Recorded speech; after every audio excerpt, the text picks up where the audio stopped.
I think I mentioned before, I've been on this retro design kick, and I kind of like to marry themes across certain pieces. I kind of visit it, then it's done. So the knife scales that I'm going to be doing in this video, sort of one-offs, probably won't repeat it. It's beautiful. I mean, look at this. This is really retro. It's got the chocolate, and then you've got like this beautiful Tiffany blue, and then we've got a black spacer, and then white. That's going to look fantastic on a knife handle. We sliced this, so I'll probably get 3 or 4 out of this. Now, in order to get to here, I've already made up this chunk, and I kind of make it all as one, and I clamp it and I glue it. Don't have to fuss with extra pieces. I just have to fuss with one piece, and this piece, of course, is inserted into the wood on bias. And I'm going to show you how I do that. I'll show you my gluing setup, and I'll show you my clamping setup. The wood I'm going to be using for this project is Catalox. It's out of Central America. It's a beautiful wood. It used to be known as like a false rosewood, but it's harder than rosewood, and it certainly comes at a more affordable price, and I believe it's more sustainable. So we've got to take this and we've got to fit it into a jig so I can glue and cut and glue everything all up. Now, I was a woodworker for many, many, many years, decades before I became a knife maker, so the woodworking part comes quite easily to me. So I made up this jig, and what I have to do is I have to fit this into this slot here, which is a fat 1.5. So all I have to do for this, I'm just gonna mark inside of that. I'm gonna cut it so that it fits here perfectly, and then this will be clamped down and it'll all get clamped up, you'll see. First things first, cut this Catalox 5.5 inches.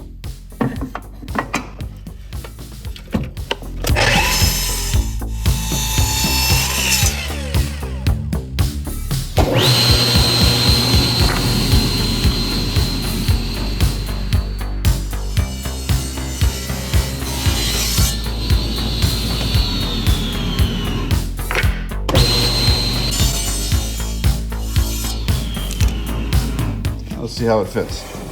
Here's my jig. It should slide right in there, just like that.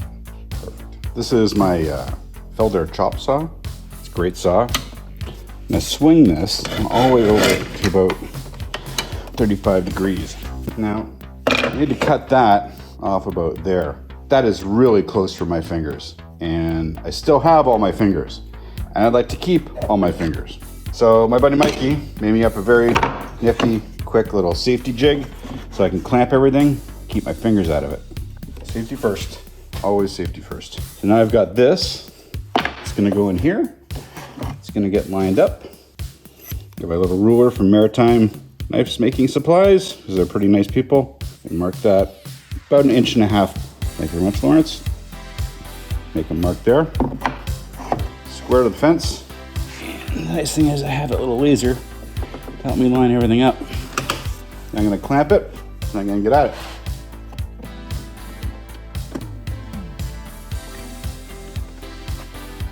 Safe. Let it go right down.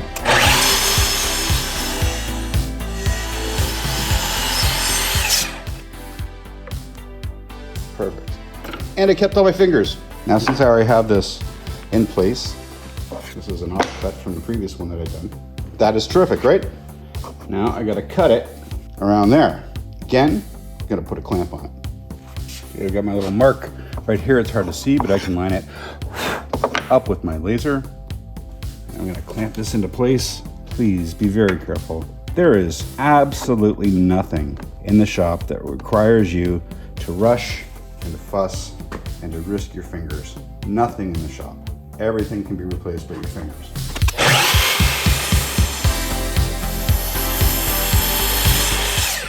See, nice and safe, everybody's happy, the work didn't move. Yeah. So here are the pieces that have been cut. Slide this in, see how it fits. Look at that. Absolutely perfect. It's okay if it's a little thick there, or it's a little bit off there, because it's all gonna get sanded down, squared up, and we're gonna cut the faces off in a little bit after it's glued up. I'm gonna show you how I glue it up next.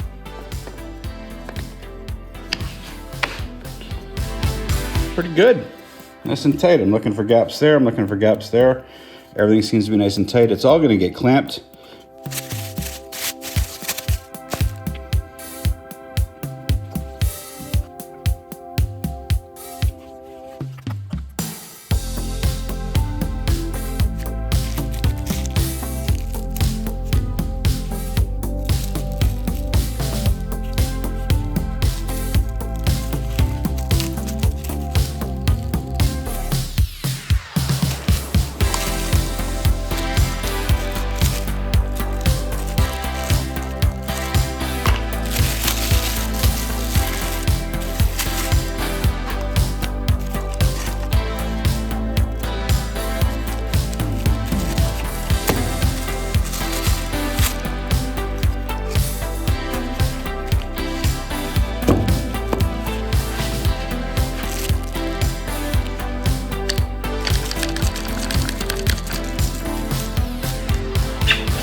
That tightens everything. It's tight.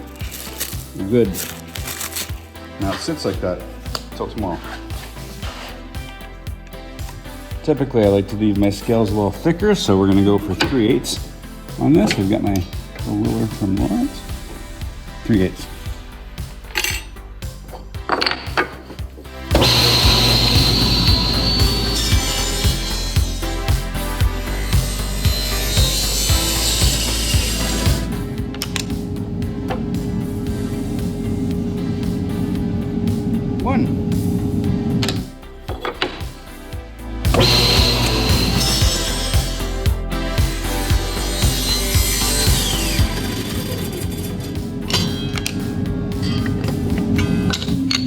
Match it perfectly.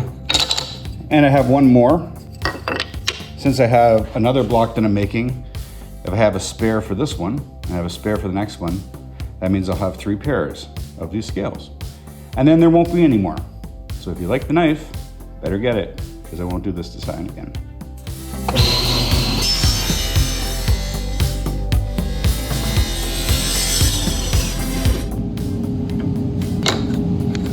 One, two, three. Just like that. So, here they are. They line up perfectly because they're cut from the same block. Now here's the pro tip. Don't get caught making 2 of the same sides. I have sanded this side and this side. I put that like that, and this one like this. Just like that. So I know this is the left side, this is the right side. Now I've made up a couple of extra liner scales. Tiffany blue on one side, white on the other side. I'm gonna put the Tiffany blue up against, like that. White on the inside, Tiffany blue on the upside. So when it's all done, it's gonna look nice like that. And put that to the side, epoxy this bad boy down, then we're gonna put it in a vise. I have made the mistake in the past of trying to do 2 different things at the same time, and I find that when I'm gluing up and I'm doing epoxy, it's best just to do the one thing and do it well, because I have made 2 left-hand side scales before and it is infuriating. Just like that.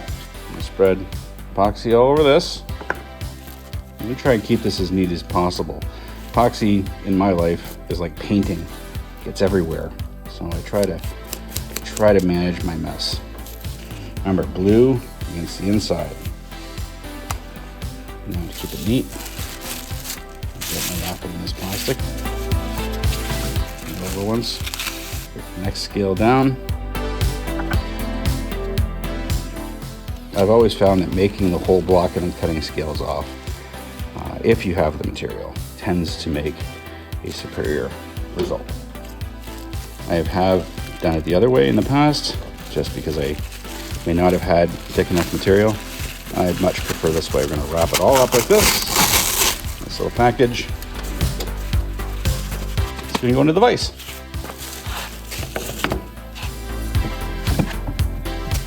I do find with vices sometimes they will, you tighten them, they will squeeze, and sometimes the materials will want to slip up and displace themselves. So just check it as I get a bit tight. And it doesn't have to be super tight. Look at that. It's perfect. I got the white and the blue all matching up. So the next step is I'm going to tape these together, and then eventually I'll square up the ends and decide on a knife that it's going to go onto. And how to do that, here's a little tip that I picked up from the internet. Masking tape on the inside. I used to just crazy glue them together, but somebody I saw, and I don't know who it is, but if you're watching this and it was you, thanks for the tip. And then I'm going to crazy glue on this, put the other scalp on. I need to trim it so I can see what I'm doing with my edges.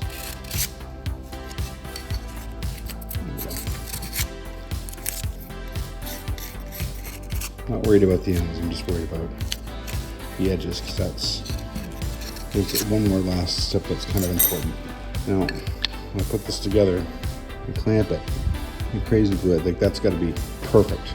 Okay, it has to line up in all these spots. It can't be off like that because the client will see it.